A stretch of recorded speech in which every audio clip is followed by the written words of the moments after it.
बादल सरकार वेले फिर एफसीआई ने बादल सरकार ने ये अवानियां अंडानियां इन्हां नाल समझौता किया भी जिहड़ी सरकारी खरीद असीं कणक करदे हां ਉਹਦਾ ਭੰਡਾਰੀਕਰਨ ਦਾ ਪ੍ਰਬੰਧ ਤੁਸੀਂ ਕਰੋ। ਇਹਦੇ ਵਿੱਚ ਅਡਾਨੀ ਅਵਾਨੀ ਇੱਕ ਨਵਾਂ ਪੈਸੇ ਦੀ ਖਰੀਦ ਨਹੀਂ ਕਰਦੇ, ਉਹ ਸਾਰੀ ਸਰਕਾਰੀ ਖਰੀਦ ਹੁੰਦੀ ਆ। ਹੋਇਆ ਕੀ ਆ, ਜਿਹੜਾ ਮੰਡੀਕਰਨ ਦੇ ਵਿੱਚ ਸੁਧਾਰ ਨਹੀਂ ਕਰਦੇ ਸੀ ਉਹ ਇੱਥੇ ਸਾਰਾ ਕੁਝ ਕਣਕ ਦੀ ਤੁਲਾਈ, ਕਣਕ ਦੀ ਝਰਾਈ ਤੇ ਉਹਦੀ ਪੈਕਿੰਗ ਉਹ ਇੱਕ ਥਾਂ ਤੇ ਹੋਣ ਲੱਗ ਗਈ। ਆੜਤੀ ਆ ਜਿਹੜਾ ਉਹ ਚਿੱਟ ਦਿੰਦਾ ਕਿਸਾਨ ਦਾ ਬਣਾ ਕੇ, ਉਹ ਚਿੱਟ ਜਾ ਕੇ ਦਿੰਦੇ ਨੇ, ਉਹ ਤੋਲ ਕੇ ਉਹ ਚਿੱਟਾ ਜਿਹੜੀ ਉਹ ਬੰਦੇ ਨੂੰ ਫੜਾ ਦਿੰਦੇ ਨੇ, ਉਹ ਬੰਦਾ ਜਿਹੜਾ ਆੜਤੀ ਨੂੰ ਦਿੰਦਾ। ਤੇ ਜੋ ਆੜਤ ਸਿਸਟਮ ਰਾਹੀਂ ਆ, ਆੜਤੀ ਨੂੰ ਆੜਤ ਵੀ ਮਿਲਦੀ ਹੈ, ਇਹਦੀ ਸਰਕਾਰ ਨੂੰ ਟੈਕਸ ਵੀ ਮਿਲਦੇ ਨੇ। ਹਾਂ, ਜਿਹੜੇ ਤੋਲੇ ਨੇ, ਝਰਾਈ ਵਾਲੇ ਨੇ, ਲੇਬਰ ਨੇ, ਉਹਨਾਂ ਦਾ ਕੰਮ ਖਰਾਬ ਹੁੰਦਾ ਇਹਦੇ ਵਿੱਚ। ਜੇ ਤਿੰਨੇ ਖੇਤੀ ਕਾਨੂੰਨ ਪਾਸ ਹੋ ਜਾਂਦੇ ਫਿਰ ਜਿਹੜਾ ਕਿਰਾਏ ਵਾਲਾ ਕੰਮ ਆ ਇਹ ਖਤਮ ਹੋ ਜਾਣਾ ਸੀ, ਉਹਨਾਂ ਨੇ ਖਰੀਦਣ ਵੀ ਲੱਗ ਜਾਣਾ ਸੀ। ਅੱਗ ਲੈਣ ਆਈ ਘਰ ਦੀ ਮਾਲਕ ਬਣ ਬੈਠੀ, ਉਹਨੇ ਬਣ ਵੀ ਜਾਣਾ ਸੀ। ਅੱਛਾ, ਜਿਹੜੇ ਕਿਸਾਨ ਵਿਰੋਧੀ ਧਿਰਾਂ ਸੀ, ਜਿਹੜੇ ਖੌਰੂ ਪਾਊ ਤੇ ਭੜਕਾਊ ਅਨਸਰ ਜਿਨ੍ਹਾਂ ਨੂੰ ਆਪਾਂ ਪਹਿਲਾਂ ਕਹਿੰਦੇ ਹੁੰਦੇ ਸੀ, ਉਹ ਮਿਹਣੇ ਦੇਣ ਲੱਗ ਗਏ ਕਿਸਾਨਾਂ ਨੂੰ। ਉਹ ਤੁਸੀਂ ਉਹ ਜਿਨ੍ਹਾਂ ਨੂੰ ਐਂ ਕੀਤਾ ਸੀ ਉਹਨਾਂ ਦੇ ਉੱਥੇ ਜਾਣ ਲੱਗ ਗਏ।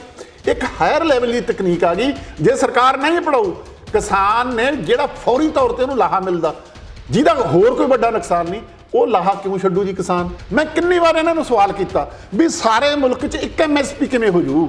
ਪੰਜਾਬ ਤਾਂ ਇਹ ਕਹਿੰਦਾ ਵੀ ਸਾਨੂੰ 2037 ਰੁਪਏ ਜਿਹੜੀ ਤੁਸੀਂ MSP ਦਿੰਦੇ ਹੋ, ਜੇ ਸਾਨੂੰ 3500 ਦੇਵੋ ਅਸੀਂ ਤਾਂ ਬਚਦੇ ਹਾਂ।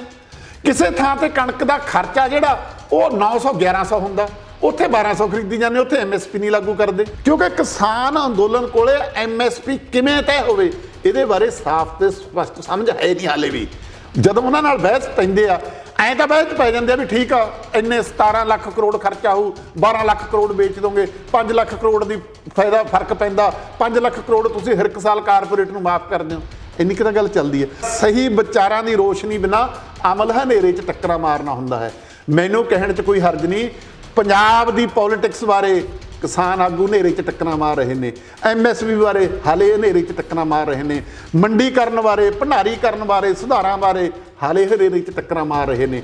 ਪੰਜਾਬ ਦੀ ਤਾਂ ਖੇਤੀ ਨੀਤੀ ਨਹੀਂ, ਤੇ ਅੱਜ ਤੱਕ ਇਹਨਾਂ ਨੇ ਮੰਗੇ ਨਹੀਂ ਕੀਤੀ ਵੀ ਤੁਸੀਂ ਖੇਤੀ ਨੀਤੀ ਬਣਾਓ, ਸਾਡੇ ਸਾਹਮਣੇ ਲਿਆਓ।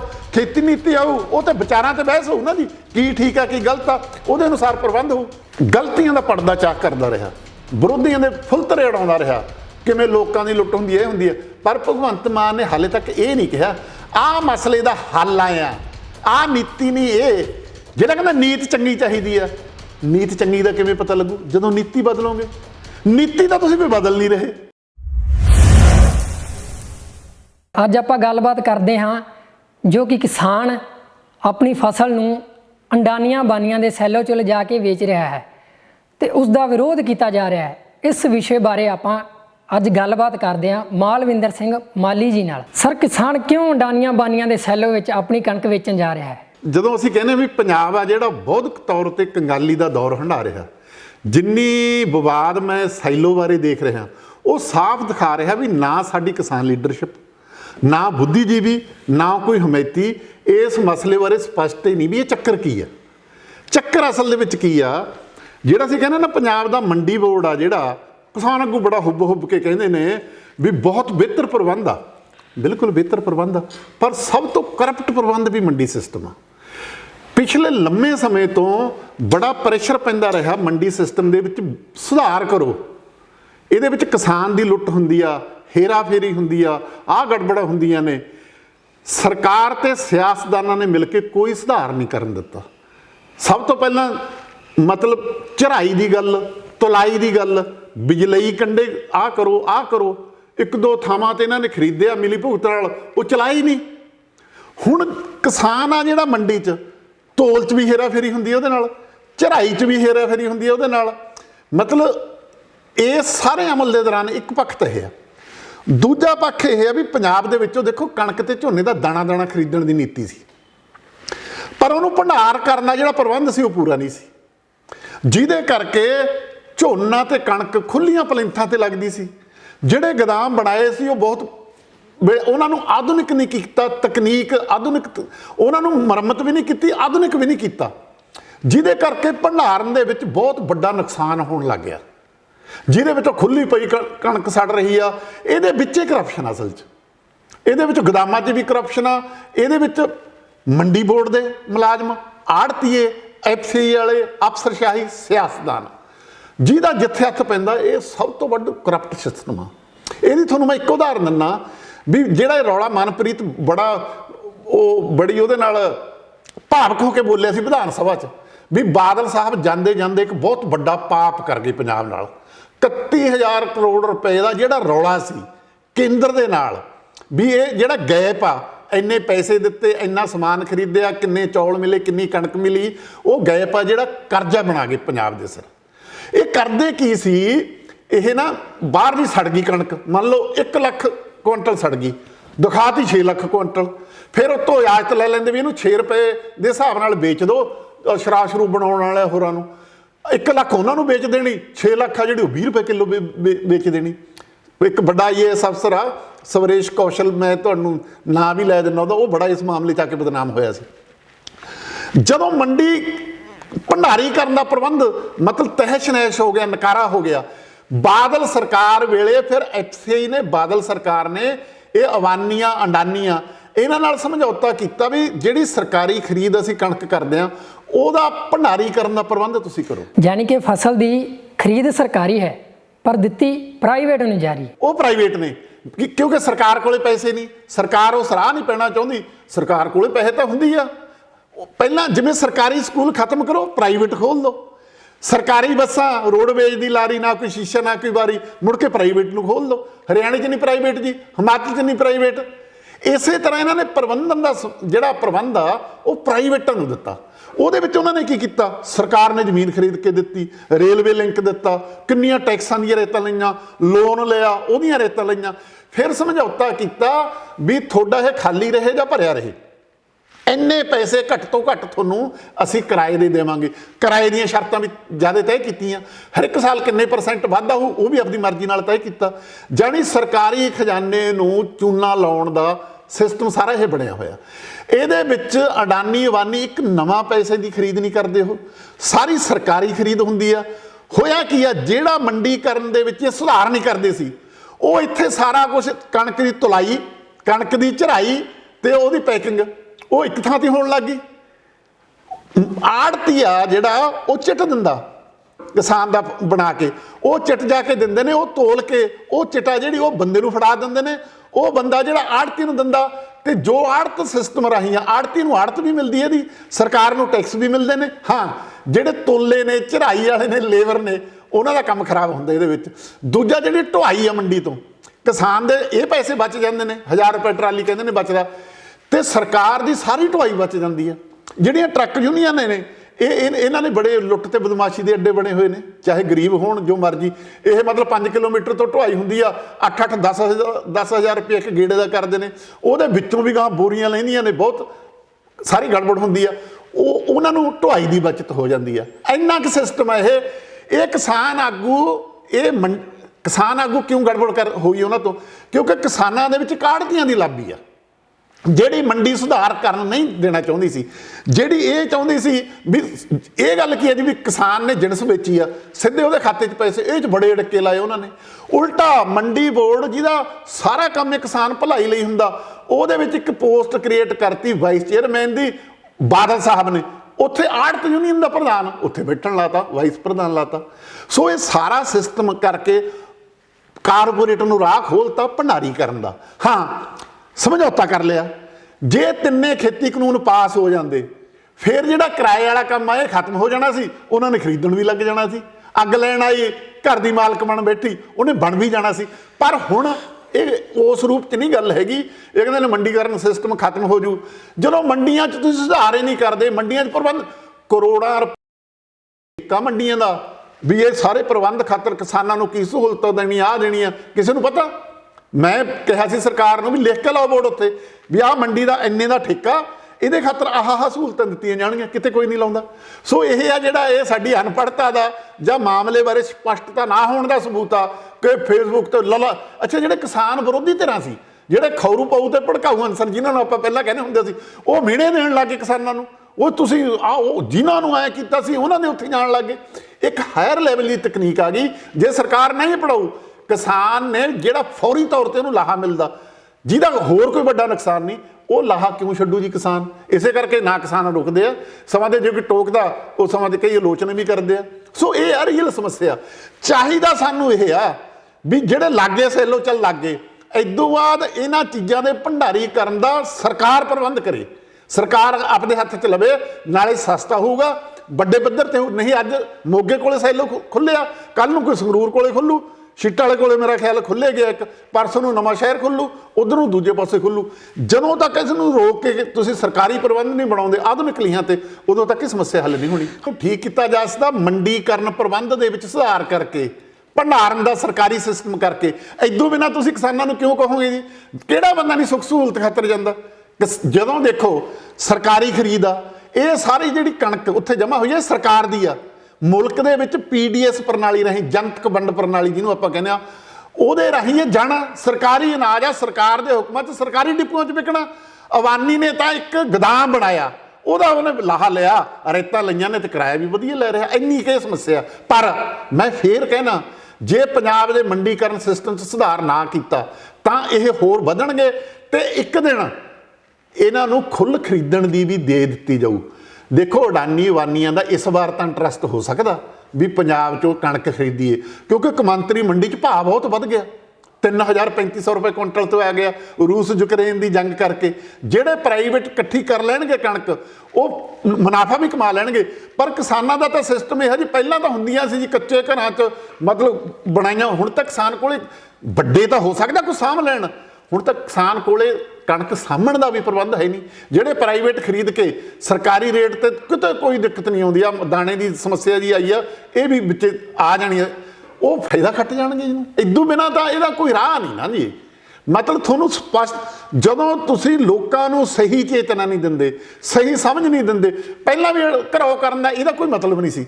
ਠੀਕ ਹੈ, ਤੁਸੀਂ ਪੈਟਰੋਲ ਪੰਪਾਂ ਦਾ ਘਰਾਓ ਕੀਤਾ ਸੀ, ਤੁਸੀਂ ਕਿਸੇ ਹੋਰ ਦਾ ਘਰਾਓ ਕੀਤਾ ਸੀ, ਕਿਉਂਕਿ ਜੇ ਇਹ ਖਾਲੀ ਨਹੀਂ ਹੋਣਗੇ ਤੁਹਾਡੀ ਅਗਲੀ ਏਜੰਟਸ ਕਿੱਥੇ ਜਮ੍ਹਾਂ ਹੋ ਜੀ। 85,000 ਮੀਟਰ ਟਨ ਸ਼ਾਇਦ ਉਹਦੀ ਖਰੀਦ ਮਤਲਬ ਕਪੈਸਿਟੀ ਹੈ ਜਿਹੜੀ ਸਾਡੀ। ਹੁਣ ਤਾਂ ਪੰਜਾਬ ਦੇ ਮੈਂ ਜਿੰਨਾ ਕੁ ਮੈਨੂੰ ਜਾਣਕਾਰੀ ਆ, ਗੋਦਾਮ ਨੇ ਜਿਹੜੇ ਵੱਡੀ ਪੱਧਰ ਤੇ ਖਾਲੀ ਹੋ ਗਏ, ਕਿਉਂਕਿ ਅਨਾਜ ਦਾ ਸੰਕਟ ਬਹੁਤ ਵੱਡਾ ਪੈਣਾ। ਐਵੇਂ ਨਹੀਂ 3 ਖੇਤੀ ਕਾਨੂੰਨ ਲੈ ਕੇ ਆਏ ਸੀ ਵੀ ਜਿਹੜੀ ਖੇਤੀ ਆ ਅਨਾਜ ਇਹਨੂੰ ਕਾਰਪੋਰੇਟ ਦੇ ਹੱਥਾਂ 'ਚ ਦਈਏ। ਜੇ ਸਾਰਾ ਕੁਝ ਕਾਰਪੋਰੇਟ ਦੇ ਹੱਥਾਂ 'ਚ ਹੁੰਦਾ ਤਾਂ ਪਤਾ ਨਹੀਂ ਕਿਹੋ ਜਿਹੀ ਕੀ ਗੱਲ ਬਣਦੀ। ਕਿਸਾਨ ਸੈਲੋ 'ਚ ਆਪਣੀ ਫਸਲ ਸੁੱਟ ਰਹੇ ਹਨ, ਕੀ ਇਹ ਸਹੀ ਹੈ ਜਾਂ ਗਲਤ ਹੈ? ਇਸ ਕਰਕੇ ਨਹੀਂ ਜਾਣੀ ਚਾਹੀਦੀ, ਕਿਉਂਕਿ ਆਉਣ ਵਾਲੇ ਸਮੇਂ 'ਚ ਜਿਵੇਂ ਮੈਂ ਤੁਹਾਨੂੰ ਕਿਹਾ, ਅੱਗ ਲੈਣ ਆਈ ਘਰ ਦੀ ਮਾਲਕ ਬਣ ਬੈਠੀ। ਹੁਣ ਤਾਂ ਇਕਰਾਰਨਾਮਾ ਵੀ ਅਸੀਂ ਗੋਦਾਮ ਬਣਾਤਾ। ਸੈਲੋ ਕੀ ਆ ਜੀ? ਆਧੁਨਿਕ ਗੋਦਾਮ ਇਹ, ਜਿਵੇਂ ਸਾਡੇ ਕੰਧਾਂ ਵਾਲੇ ਗੋਦਾਮ ਨੇ, ਇਹ ਆਧੁਨਿਕ ਗੋਦਾਮ ਆ। ਹੁਣ ਤਾਂ ਕਿਰਾਏਨਾਮੇ ਦਾ ਸਮਝੌਤਾ ਨਾ। ਜਦੋਂ ਪ੍ਰਾਈਵੇਟ ਨੂੰ ਬਾਹਰ ਖਰੀਦਣ ਦੀ ਖੁੱਲ੍ਹ ਦੇਤੀ ਜਿਵੇਂ ਕਾਨੂੰਨ ਕਹਿੰਦੇ ਸੀ, ਜਾਂ ਹੁਣ ਵੀ ਇਹਨਾਂ ਨੇ ਕਰਤਾ ਆ ਬਜਟ ਦੇ ਵਿੱਚ ਵੀ ਖਰੀਦੀ ਜਾ ਸਕਦੀ ਆ, ਜਦੋਂ ਉਹਨਾਂ ਨੂੰ ਖਰੀਦਣ ਦੀ ਖੁੱਲ੍ਹ ਦੇਤੀ, ਪਰ ਜਿਹੜੀਆਂ ਚੀਜ਼ਾਂ ਨੂੰ ਖਰੀਦ ਕੇ ਜਮ੍ਹਾਂ ਕਰਕੇ ਉਹਨਾਂ ਨੂੰ ਮੁਨਾਫਾ ਹੁੰਦਾ, ਉਹ ਚੀਜ਼ਾਂ ਖਰੀਦਣ ਲੱਗ ਜਾਣਗੇ। ਮਤਲਬ ਹੋ ਸਕਦਾ ਆਲੂ, ਸਬਜ਼ੀਆਂ, ਹੋਰ ਜਿਹੀਆਂ ਚੀਜ਼ਾਂ। ਜੇ ਬਾਘਾ ਬਾਰਡਰ ਕਿਉਂ ਨਹੀਂ ਖੋਲ੍ਹਦੇ? ਜੇ ਹੁਣ ਬਾਘਾ ਬਾਰਡਰ ਖੁੱਲ੍ਹਦਾ, ਕਿਸਾਨੀ ਤੇ ਵਪਾਰੀ ਨੂੰ ਬਹੁਤ ਵੱਡਾ ਫਾਇਦਾ ਹੁੰਦਾ। ਪਰ ਜਦੋਂ ਇਹਨਾਂ ਨੇ ਕਬਜ਼ਾ ਕਰ ਲਿਆ, ਹੁਣ 6 ਲੇਨ ਸੜਕਾਂ ਨੇ ਜੀ, ਸਪੈਸ਼ਲ ਰੇਲ ਗੱਡੀਆਂ ਬਣ ਰਹੀਆਂ ਨੇ ਕਲਕੱਤੇ ਤੋਂ, ਬੰਬੇ ਤੋਂ, ਉਹ ਸਾਰੀਆਂ ਆਉਣ ਵਾਲੇ ਸਮੇਂ 'ਚ ਸਾਊਥ ਏਸ਼ੀਆ ਦਾ ਵਪਾਰ ਖੁੱਲ੍ਹਣਾ। ਪਰ ਉਹ ਖੁੱਲ੍ਹਣ ਤੋਂ ਪਹਿਲਾਂ ਸਾਰੇ ਕਾਸੇ ਤੇ ਕਾਰਪੋਰੇਟ ਦਾ ਕਬਜ਼ਾ ਕਰਾਉਣਾ ਚਾਹੁੰਦੀਆਂ ਨੇ, ਜਿਹਦੇ ਕਰਕੇ ਲੇਟ ਹੋ ਰਿਹਾ। ਇਹਦਾ ਹੱਲ ਇਦੋਂ ਬਿਨਾਂ ਕੋਈ ਨਹੀਂ। ਪਹਿਲੀ ਗੱਲ, ਮਸਲੇ ਬਾਰੇ ਸਹੀ ਸਮਝ ਰੱਖੋ, ਫਿਰ ਉਹਦਾ ਬਦਲ ਰੱਖੋ। ਇਹ ਆੜਤੀਆਂ ਦੀ ਲਾਬੀ ਆ ਜਿਹੜੀ ਕਿਸਾਨਾਂ ਦੇ ਵਿੱਚ ਮਤਲਬ ਭਾਰੂ ਆ, ਉਹ ਇਸ ਪਾਸੇ ਕਿਸਾਨਾਂ ਨੂੰ ਤੁਰ ਨਹੀਂ ਦਿੰਦੀ। ਤੁਸੀਂ ਹੈਰਾਨ ਹੋਵੋਗੇ, ਹਾਲੇ ਤੱਕ ਵੀ ਕਿਸਾਨ ਦੀ ਜਿਣਸ ਉਹਦੇ ਖਾਤੇ 'ਚ ਜਾਵੇ, ਇਹ 'ਚ ਹੁਣ ਤੱਕ ਬੜੇ ਵੱਡੇ ਡਿੱਕੇ ਪਾਇਆ, ਹੌਲੀ ਹੌਲੀ ਕੀਤੇ ਆ। ਮੈਂ ਤੁਹਾਨੂੰ ਇਹ ਵੀ ਦੱਸਣਾ, ਪੰਜਾਬ ਦੇ ਵਿੱਚ ਮਤਲਬ ਕੁਇੰਟਲ ਦੀ ਬੋਰੀ ਆ ਜੀ, ਉਹਦੇ 2 ਗੱਟੇ ਬਣਾ ਲਏ। ਜਿਹੜੀ ਚਕਾਈ ਆ ਉਹ ਡਬਲ ਹੋ ਗਈ, ਫਿਰ ਉਹ ਵੀ ਵੱਧ ਗਈ। ਫਿਰ ਆੜਤ ਵਧਾ ਲਈ 2.5%, ਆੜਤ ਰੇਟ ਨਾਲ ਵਧਾ ਲਈ। ਜੇ ਅੱਜ 1500 ਰੁਪਏ ਕਣਕ ਆ, ਜੇ ਉਹ 2000 ਹੋ ਗਈ, ਉਸ ਪਰਸੈਂਟੇਜ। ਇਸ ਕਰਕੇ ਇਹ ਲਾਭੀ ਮੁਨਾਫੇ 'ਚ ਹੈ। ਪਰ ਕਿਸਾਨਾਂ ਦਾ ਭਲਾ ਕਿਵੇਂ ਕੀਤਾ ਜਾ ਸਕਦਾ? ਉਹਦੇ ਵਿੱਚ ਆੜਤੀ ਲਾਬੀ ਨੂੰ ਪਿੱਛੇ ਹਟਣਾ ਪਊ, ਕਿਸਾਨਾਂ ਦੇ ਭਲੇ ਨੂੰ ਮੂਹਰੇ ਲਿਆਉਣਾ ਪਊਗਾ ਜੇ ਮੰਡੀਕਰਨ ਸਿਸਟਮ ਰੱਖਣਾ। ਜੇ ਇਹ ਆ ਵੀ ਆਪਣਾ ਭਲਾ ਤਾਂ ਰੱਖਣਾ ਪੂਰਾ, ਆਪ ਤਾਂ ਕਿਸੇ ਕਾਇਦੇ 'ਚ ਨਹੀਂ ਆਉਣਾ, ਕਾਨੂੰਨ 'ਚ ਨਹੀਂ ਆਉਣਾ, ਤੇ ਉਸ ਤਰ੍ਹਾਂ ਦੇ ਸੁਧਾਰ ਨਹੀਂ ਕਰਨੇ, ਫਿਰ ਸਰਕਾਰ ਆ ਉਹੀ ਹਾਲ ਕਰ ਦੂ, ਮੰਡੀਆਂ ਦਾ ਬੁਰਾ ਹਾਲ ਕਰਕੇ ਬਾਹਰ ਸਹੂਲਤਾਂ ਦੇਣ ਲੱਗ ਜੂ, ਲੋਕ ਉਧਰ ਕਿਹਨਾਂ ਜਾਣ ਲੱਗ ਗਏ, ਮੰਡੀ ਸਿਸਟਮ ਫੇਲ ਹੋ ਜੂ। ਜਦੋਂ ਉਹਨਾਂ ਦੇ ਹੱਥ 'ਚ ਆ ਗਿਆ, ਭੰਡਾਰਨ ਦੀ ਥਾਂ ਖਰੀਦਣ ਸ਼ਕਤੀ ਉਹਨਾਂ ਦੇ ਹੱਥ 'ਚ ਆ ਗਈ, ਫਿਰ ਕਾਰਪੋਰੇਟ ਦੇ ਹੱਥ ਚਲਿਆ ਜਾਊ। ਇਹ ਤਿਆਰੀ ਕੀਤੀ ਹੋਈ ਆ, ਇਹ ਜਿਹੜੇ ਖੇਤੀ ਕਾਨੂੰਨ ਨੇ ਇਹ ਅੱਧੇ ਪਚੱਧੇ ਰੂਪ 'ਚ ਤਾਂ ਪਹਿਲਾਂ ਲਾਗੂ ਹੋਏ ਨੇ। ਖੇਤੀ ਦੇ ਵਿੱਚ ਜਿਹੜੀਆਂ ਚੀਜ਼ਾਂ ਵਰਤੀਆਂ ਜਾਂਦੀਆਂ ਨੇ, ਦਵਾਈਆਂ ਨੇ, ਰੇਹ ਆ, ਤੇਲ ਆ, ਸਪਰੇ, ਉਹ ਤੇ ਸਾਰੇ ਹੀ ਕਾਰਪੋਰੇਟ ਆ ਜਿਹੜਾ ਉਹਨੇ ਵੱਡੀ ਪੱਧਰ ਤੇ ਕਬਜ਼ਾ ਕੀਤਾ ਹੋਇਆ, ਬੀਜਾਂ ਤੇ ਵੀ ਕੀਤਾ ਹੋਇਆ। ਸੋ ਇਸ ਕਰਕੇ ਇਹ ਚੱਲਿਆ ਹੋਇਆ ਹੈ ਅਮਲ। ਇਹਨੂੰ ਪੁੱਠਾ ਗੇੜਾ ਦੇਣ ਲਈ ਬਹੁਤ ਭਰਮੀ ਵਿਚਾਰ ਵਟਾਂਦਰਾ ਤੇ ਬਦਲ ਪੇਸ਼ ਕਰਨਾ ਚਾਹੀਦਾ। ਹੁਣ MSP ਦੀ ਗੱਲ ਆ ਜੀ, ਮੈਂ ਕਿੰਨੀ ਵਾਰ ਇਹਨਾਂ ਨੂੰ ਸਵਾਲ ਕੀਤਾ ਵੀ ਸਾਰੇ ਮੁਲਕ 'ਚ ਇੱਕ MSP ਕਿਵੇਂ ਹੋ ਜੂ। ਪੰਜਾਬ ਤਾਂ ਇਹ ਕਹਿੰਦਾ ਵੀ ਸਾਨੂੰ 2037 ਰੁਪਏ ਜਿਹੜੀ ਤੁਸੀਂ MSP ਦਿੰਦੇ ਹੋ, ਜੇ ਸਾਨੂੰ 3500 ਦੇਵੋ ਅਸੀਂ ਤਾਂ ਬਚਦੇ ਹਾਂ। ਕਿਸੇ ਥਾਂ ਤੇ ਕਣਕ ਦਾ ਖਰਚਾ ਜਿਹੜਾ ਉਹ 900 1100 ਹੁੰਦਾ, ਉੱਥੇ 1200 ਖਰੀਦੀ ਜਾਂਦੇ, ਉੱਥੇ MSP ਨਹੀਂ ਲਾਗੂ ਕਰਦੇ। ਇਸ ਕਰਕੇ ਜਦੋਂ ਤੱਕ ਤੁਸੀਂ ਫੈਡਰਲ ਪਹੁੰਚ ਅਪਣਾ ਕੇ ਮੁਲਕ ਪੱਧਰ ਭਰ 'ਚ MSP ਜਿਹੜੀ ਖਿੱਤੇ ਅਨੁਸਾਰ ਨਹੀਂ ਕਰਦੇ, ਹਰੇ ਇਨਕਲਾਬ ਦੇ ਖਿੱਤੇ ਨੇ, ਪੂਰਬੀ ਖਿੱਤਾ, ਸੈਂਟਰਲ ਖਿੱਤਾ, ਫਿਰ ਅੱਡ-ਅੱਡ ਫਸਲਾਂ ਨੇ, ਕਿਤੇ ਨਰਮਾ ਬਹੁਤ ਹੁੰਦਾ ਜੀ, ਕਿਤੇ ਮੱਕੀ ਬਹੁਤ ਹੁੰਦੀ ਆ, ਬਾਜੂ ਮੰਡਲ ਹੋ ਰਾ, ਕਿਤੇ ਵਰਖਾ ਪੈਂਦੀ ਆ, ਕਿਤੇ ਨਹੀਂ ਪੈਂਦੀ, ਕਿਸੇ ਸਿੰਚਾਈ ਦਾ ਪ੍ਰਬੰਧ ਹੋ ਰਾ। ਸਭ ਤੋਂ ਕੋਸਟਲੀ ਮਹਿੰਗੀ ਖੇਤੀ ਤਾਂ ਪੰਜਾਬ 'ਚ ਹੈ ਨਾ ਜੀ। ਸੋ ਇਸ ਕਰਕੇ ਇਸ ਮਸਲੇ ਨੂੰ ਜੇ ਇਸ ਰੂਪ 'ਚ ਨਹੀਂ ਵਿਚਾਰਨਗੇ, ਤੁਸੀਂ ਦੇਖ ਲਓ MSP ਉਹ ਲਟਕੀ ਜਾਊ ਇਹਨਾਂ ਦੀ, ਕਿਉਂਕਿ ਕਿਸਾਨ ਅੰਦੋਲਨ ਕੋਲੇ MSP ਕਿਵੇਂ ਤੈਅ ਹੋਵੇ ਇਹਦੇ ਬਾਰੇ ਸਾਫ਼ ਤੇ ਸਪਸ਼ਟ ਸਮਝ ਹੈ ਨਹੀਂ ਹਾਲੇ ਵੀ। ਜਦੋਂ ਉਹਨਾਂ ਨਾਲ ਬਹਿਸ ਪੈਂਦੇ ਆ, ਐਂ ਤਾਂ ਬਹਿਸ ਪੈ ਜਾਂਦੇ ਆ ਵੀ ਠੀਕ ਆ, ਇੰਨੇ 17 ਲੱਖ ਕਰੋੜ ਖਰਚਾ ਹੋਊ, 12 ਲੱਖ ਕਰੋੜ ਵੇਚ ਦੋਗੇ, 5 ਲੱਖ ਕਰੋੜ ਦੀ ਫਾਇਦਾ ਫਰਕ ਪੈਂਦਾ, 5 ਲੱਖ ਕਰੋੜ ਤੁਸੀਂ ਹਰ ਇੱਕ ਸਾਲ ਕਾਰਪੋਰੇਟ ਨੂੰ ਮਾਫ ਕਰਦੇ ਹੋ, ਇੰਨੀ ਕੁ ਤਾਂ ਗੱਲ ਚੱਲਦੀ ਹੈ। ਪਰ ਜੇ ਮੁਲਕ ਦੇ ਵਿੱਚ ਹਰ ਫਸਲ ਦੀ MSP ਗਰੰਟੀ ਤੁਸੀਂ ਲਾਗੂ ਕਰਨਾ ਚਾਹੁੰਦੇ ਹੋ, ਤਾਂ ਤੁਹਾਨੂੰ ਇਹ ਵੀ ਤੈਅ ਕਰਨਾ ਪਊ ਵੀ ਕਿੱਥੇ ਕਣਕ ਬੀਜਣੀ ਆ, ਕਿੱਥੋਂ ਅਸੀਂ ਕਿਹੜੀ ਚੀਜ਼ ਕਿੰਨੀ ਖਰੀਦਣੀ ਆ। ਹੁਣ ਤਾਂ ਪੰਜਾਬ ਹਰਿਆਣੇ 'ਚ ਨਾ, ਜਾਂ ਕੋਈ UP 'ਚ ਵੀ ਅਸੀਂ ਦਾਣਾ ਕਣਕ ਦਾ ਚੱਕਣਾ। ਜੇ ਸਾਰੇ ਮੁਲਕ 'ਚੋਂ ਦਾਣਾ ਤੁਸੀਂ MSP ਤੇ ਚੱਕੋਗੇ, ਤੁਹਾਨੂੰ ਸਰਕਾਰ ਨੂੰ ਵੀ ਨਹੀਂ ਵਾਰਾ ਖਾਣਾ, ਸਿਸਟਮ ਨੂੰ ਵੀ ਵਾਰਾ ਖਾਣਾ। ਸੋ ਜਿੱਥੇ ਇਕੋਲੋਜੀਕਲ ਜੇ ਆਪਾਂ ਕਹਿੰਦੇ ਵਾਤਾਵਰਨ, ਧਰਤੀ, ਹੋਰ ਸਹੂਲਤਾਂ ਨੇ, ਕਿਤੇ ਕਣਕ ਵਧੀਆ ਹੁੰਦੀ ਹੈ, ਕਿਤੇ ਬਾਜਰਾ ਵਧੀਆ ਹੁੰਦਾ, ਕਿਤੇ ਉਹ ਹੁੰਦਾ, ਉਸ ਹਿਸਾਬ ਨਾਲ ਬਿਜਾਈ ਦੇ ਖਿੱਤੇ ਵੀ ਤੈਅ ਕਰਨੇ ਪੈਣਗੇ ਤੇ ਖਰੀਦਣ ਦੀ ਗਰੰਟੀ ਵੀ ਲੈਣੀ ਪਊ। ਮੇਰੇ ਕਹਿਣ ਦਾ ਮਤਲਬ, ਮੈਂ ਨਹੀਂ ਕਹਿੰਦਾ ਮੇਰੀਆਂ ਸਾਰੀਆਂ ਗੱਲਾਂ ਇਹਦਾ ਹੱਲ ਨੇ, ਪਰ ਇਸ ਪਾਸੇ ਵਿਚਾਰਨ ਦੀ ਲੋੜ ਆ। ਲਲਕਾਰੇ ਮਾਰ ਕੇ ਇਕੱਲੇ ਲੜਾਈ ਆਪਾਂ ਲੜ ਲਈ, ਤੁਰੇ ਤਾਂ ਆਪਾਂ ਐਂ ਸੀ ਨਾ ਵੀ ਬਿੱਲ ਦੇ ਹੇਠਾਂ ਇੱਕ ਲਾਈਨ ਲਿਖ ਦਿਓ MSP ਜਾਰੀ ਰਹੂਗੀ ਪਹਿਲਾਂ, ਤੇ ਅੰਦੋਲਨ ਜਦੋਂ ਟਕਰਾ 'ਚ ਪਿਆ ਕਿੱਥੇ ਪਹੁੰਚ ਗਿਆ, ਫੈਡਰਲਿਜ਼ਮ ਦੇ ਸਵਾਲ ਤੇ, ਰਾਜਾਂ ਦੇ ਹੱਕਾਂ ਦੇ ਸਵਾਲ ਤੇ। ਸੋ ਇਸ ਕਰਕੇ ਇਸ ਮਸਲੇ ਨੂੰ ਵੀ ਸੈੱਲ ਵਾਲੇ ਨੂੰ ਇਹਨਾਂ ਦਾ ਗੰਭੀਰ ਵਿਚਾਰ ਵਟਾਂਦਰਾ ਕਰਨਾ ਚਾਹੀਦਾ। ਹੁਣ ਇੱਕ ਕਿਸਾਨ ਯੂਨੀਅਨ ਤਾਂ ਕਹਿ ਰਹੀ ਹੈ ਹਾਂ ਵੀ ਵੇਚ ਲਓ, ਕਿ ਕੋਈ ਫਰਕ ਨਹੀਂ ਪੈਂਦਾ। ਜੇ ਤੁਹਾਨੂੰ ਆੜਤੀਆ ਕਹਿੰਦਾ ਵੀ ਹਾਂ ਮੇਰੇ ਰਾਹੀਂ ਵਿਕ ਰਹੀ ਆ, ਉੱਥੇ ਢੋਇਆ ਉਹ ਕੀ ਆ, ਦੂਜੇ ਕਹੀ ਜਾਂਦੇ ਕਈ ਐਂ ਨਹੀਂ ਕਰਨੀ ਚਾਹੀਦੀ, ਐਂ ਨਹੀਂ ਕਰਨੀ ਚਾਹੀਦੀ। ਸੋ ਗੰਭੀਰਤਾ ਨਾਲ ਵਿਚਾਰਨਾ ਚਾਹੀਦਾ, ਨਾ ਕਿਸਾਨ ਆਗੂਆਂ ਨੂੰ ਵੀ ਵਿਚਾਰਨਾ ਚਾਹੀਦਾ, ਵਿਦਵਾਨਾਂ ਨੂੰ।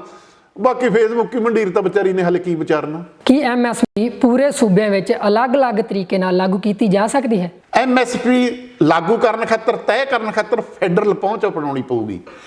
ਤੁਹਾਡੀ ਲਾਗਤ ਕੀਮਤ ਕੀ ਆ, ਉਹਦੇ ਵਿੱਚ ਮੁਨਾਫਾ 50% ਦੇਣਾ, 25% ਦੇਣਾ, ਇਹ ਗੱਲ ਆ। ਫਿਰ ਉਹ ਖਰੀਦਣ ਤੇ ਕਿੰਨੀ ਬਣਦੀ ਆ। ਮੈਂ ਕਹਿੰਦਾ ਪੰਜਾਬ ਦੀ ਖੇਤੀ ਜਿਹੜੀ ਲਾਗਤ ਸਭ ਤੋਂ ਜ਼ਿਆਦਾ ਆ, ਤੇ ਹੋ ਸਕਦਾ ਕਈ ਥਾਵਾਂ ਤੇ ਮਤਲਬ ਤੁਸੀਂ ਬਾਜੂ ਮੰਡਲ ਇਹੋ ਜਿਹਾ ਤੁਹਾਨੂੰ ਝੋਨਾ ਵੀ ਬਣ ਰਿਹਾ ਹੋਵੇ, ਉੱਥੇ ਮੀਂਹ ਪੈ ਰਿਹਾ ਹੋਵੇ, ਝਾਰਖੰਡ 'ਚ ਹੋਰ ਤਰ੍ਹਾਂ ਲਾਗਤ ਕੀਮਤਾਂ, ਮਹਾਰਾਸ਼ਟਰ 'ਚ ਹੋਰ ਤਰ੍ਹਾਂ, ਗੰਨੇ ਦੀ ਕਿਤੇ ਹੋਰ ਕੀਮਤਾਂ, ਨਰਮੇ ਦੀ ਕੋਈ ਲਾਗਤ ਕੀਮਤ ਹੋਰ ਆ। ਫੈਡਰਲ ਪਹੁੰਚ ਅਪਣਾਉਣੀ ਪਊ। ਫੈਡਰਲ ਪਹੁੰਚ ਅਪਣਾਏ ਬਿਨਾ ਇਹ ਲਾਗੂ ਨਹੀਂ ਹੋਣੀ। ਜੇ ਬਣ ਵੀ ਗਿਆ ਕਾਨੂੰਨ, ਉਹਨੇ ਅਸਰਅੰਦਾਜ਼ ਨਹੀਂ ਹੋਣਾ। ਇਹ ਸਮੱਸਿਆ ਆਉਣੀ ਆ, ਤੇ ਸਰਕਾਰ ਇਹ ਤੋਂ ਹੱਥ ਪਿੱਛੇ ਖਿੱਚਣ ਨੂੰ ਫਿਰਦੀ ਆ। ਇਹ ਇਕੱਲੇ ਪੰਜਾਬ ਤੋਂ ਨਹੀਂ ਖਿੱਚਣ ਨੂੰ, ਕਿਉਂਕਿ ਜਦੋਂ ਲੋੜ ਸੀ ਉਦੋਂ ਤਾਂ ਪੰਜਾਬ ਤੋਂ ਸਾਰਾ, ਹੁਣ ਉਹਨਾਂ ਦੀ ਲੋੜ ਪੰਜਾਬ ਤੋਂ ਬਿਨਾਂ ਪੂਰੀ ਹੁੰਦੀ ਆ। ਐਤਕੀ ਤਾਂ ਕ੍ਰਾਈਸਿਸ ਆ ਗਿਆ ਕਣਕ ਦਾ, ਜਿਹਦੇ ਕਰਕੇ ਸਭ ਕੁਝ ਮਸਲਾ ਹੱਲ ਹੋ ਜਾਣਾ, ਪਰ ਸਦਾ ਇਹ ਗੱਲਾਂ ਰਹਿਣੀਆਂ ਨਹੀਂ, ਹਾਲਾਤ ਬਦਲਦੇ ਰਹਿਣੇ ਨੇ। ਲੰਮੇ ਦਾ ਤੋਂ ਇਹ ਗੱਲਾਂ ਕਿਸਾਨ ਆਗੂਆਂ ਤੇ ਸਿਆਸੀ ਆਗੂਆਂ ਤੇ ਵਿਦਵਾਨਾਂ ਨੂੰ ਵਿਚਾਰਨੀਆਂ ਚਾਹੀਦੀਆਂ ਨੇ। ਸਿਰਫ ਆਪਾਂ ਅੰਦੋਲਨ, ਲੈਨਨ ਨੇ ਕਿਹਾ ਸਹੀ ਵਿਚਾਰਾਂ ਦੀ ਰੋਸ਼ਨੀ ਬਿਨਾਂ ਅਮਲ ਹਨੇਰੇ 'ਚ ਟੱਕਰਾਂ ਮਾਰਨਾ ਹੁੰਦਾ ਹੈ। ਮੈਨੂੰ ਕਹਿਣ 'ਚ ਕੋਈ ਹਰਜ ਨਹੀਂ, ਪੰਜਾਬ ਦੀ ਪੋਲੀਟਿਕਸ ਬਾਰੇ ਕਿਸਾਨ ਆਗੂ ਹਨੇਰੇ 'ਚ ਟੱਕਰਾਂ ਮਾਰ ਰਹੇ ਨੇ, MSP ਬਾਰੇ ਹਾਲੇ ਹਨੇਰੇ 'ਚ ਟੱਕਰਾਂ ਮਾਰ ਰਹੇ ਨੇ, ਮੰਡੀਕਰਨ ਬਾਰੇ, ਭੰਡਾਰੀਕਰਨ ਬਾਰੇ, ਸੁਧਾਰਾਂ ਬਾਰੇ ਹਾਲੇ ਹਨੇਰੇ 'ਚ ਟੱਕਰਾਂ ਮਾਰ ਰਹੇ ਨੇ। ਪੰਜਾਬ ਦੀ ਤਾਂ ਖੇਤੀ ਨੀਤੀ ਨਹੀਂ, ਤੇ ਅੱਜ ਤੱਕ ਇਹਨਾਂ ਨੇ ਮੰਗੇ ਨਹੀਂ ਕੀਤੀ ਵੀ ਤੁਸੀਂ ਖੇਤੀ ਨੀਤੀ ਬਣਾਓ, ਸਾਡੇ ਸਾਹਮਣੇ ਲਿਆਓ। ਖੇਤੀ ਨੀਤੀ ਆਊ, ਉਹ ਤੇ ਵਿਚਾਰਾਂ ਤੇ ਬਹਿਸ ਹੋਊ ਨਾ ਜੀ, ਕੀ ਠੀਕ ਆ ਕੀ ਗਲਤ ਆ, ਉਹਦੇ ਅਨੁਸਾਰ ਪ੍ਰਬੰਧ ਹੋਊ। ਤੇ ਮੈਂ ਤੁਹਾਨੂੰ ਇਹ ਦੱਸਦਾ, ਸਭ ਤੋਂ ਵੱਧ ਜਨਤਕ ਪ੍ਰਬੰਧ ਆ ਜਿਹੜਾ ਉਹ ਪੰਜਾਬ ਨੇ ਵਿਗਾੜਿਆ। ਚਾਹੇ ਬੱਸਾਂ ਦਾ ਲੈ ਲਓ ਤੁਸੀਂ, ਸਕੂਲਾਂ ਦਾ ਲੈ ਲਓ, ਇਸੇ ਤਰ੍ਹਾਂ ਮੰਡੀਕਰਨ ਦਾ ਲੈ ਲਓ। ਪੰਜਾਬ ਦੇ ਸਿਆਸਤਦਾਨਾਂ ਨੇ ਕੋਈ ਹਾਂ ਪੱਖੀ ਯੋਗਦਾਨ ਨਹੀਂ ਪਾਇਆ। ਜਿਵੇਂ ਉਤੋਂ ਕੇਂਦਰ ਦੀਆਂ ਨੀਤੀਆਂ ਆਉਂਦੀਆਂ ਰਹੀਆਂ, ਕੇਂਦਰ ਨੇ ਜਿਹੜੇ ਸੁਧਾਰ ਕਰਨ ਦੀ ਗੱਲ ਕਹੀ, ਉਹ 'ਚ ਤਾਂ ਡਿੱਕੇ ਜ਼ਰੂਰ ਪਏ ਨੇ, ਕਿਉਂਕਿ ਮਿਲੇ ਹੋਏ ਨੇ ਆੜਤੀਏ, ਅਫਸਰ ਤੇ ਸਿਆਸਤਦਾਨ। ਪਰ ਦੂਜੇ ਪਾਸੇ ਪੰਜਾਬ ਦੇ ਹਿੱਤਾਂ ਦੀ ਰਾਖੀ ਲਈ ਕੋਈ ਇਹਨਾਂ ਨੇ ਸਾਰਥਕ ਯਤਨ ਨਹੀਂ ਕੀਤਾ, ਕਿਉਂਕਿ ਪੰਜਾਬ ਦੇ ਵਿੱਚ ਪੰਜਾਬ ਦਾ ਸੰਕਟ ਕੀ ਆ, ਮੁੱਦੇ ਕੀ ਨੇ, ਮਸਲੇ ਕੀ ਨੇ, ਹੱਲ ਦਾ ਰੋਡ ਮੈਪ ਕੀ ਆ, ਇਹ ਤੇ ਚਰਚਾ ਨਹੀਂ ਹੋ ਰਹੀ।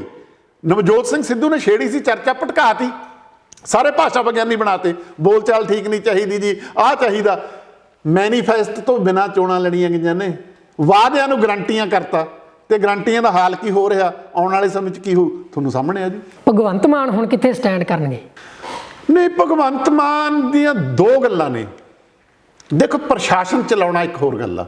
ਭਗਵੰਤ ਮਾਨ ਗਲਤੀਆਂ ਦਾ ਪਰਦਾ ਚਾਕ ਕਰਦਾ ਰਿਹਾ, ਵਿਰੋਧੀਆਂ ਦੇ ਫੁੱਲਤਰੇ ਉਡਾਉਂਦਾ ਰਿਹਾ, ਕਿਵੇਂ ਲੋਕਾਂ ਦੀ ਲੁੱਟ ਹੁੰਦੀ ਹੈ, ਇਹ ਹੁੰਦੀ ਹੈ। ਪਰ ਭਗਵੰਤ ਮਾਨ ਨੇ ਹਾਲੇ ਤੱਕ ਇਹ ਨਹੀਂ ਕਿਹਾ ਆਹ ਮਸਲੇ ਦਾ ਹੱਲ ਆਇਆ, ਆਹ ਨੀਤੀ ਨਹੀਂ। ਇਹ ਜਿਹੜਾ ਕਹਿੰਦਾ ਨੀਤ ਚੰਗੀ ਚਾਹੀਦੀ ਆ, ਨੀਤ ਚੰਗੀ ਦਾ ਕਿਵੇਂ ਪਤਾ ਲੱਗੂ ਜਦੋਂ ਨੀਤੀ ਬਦਲੋਗੇ?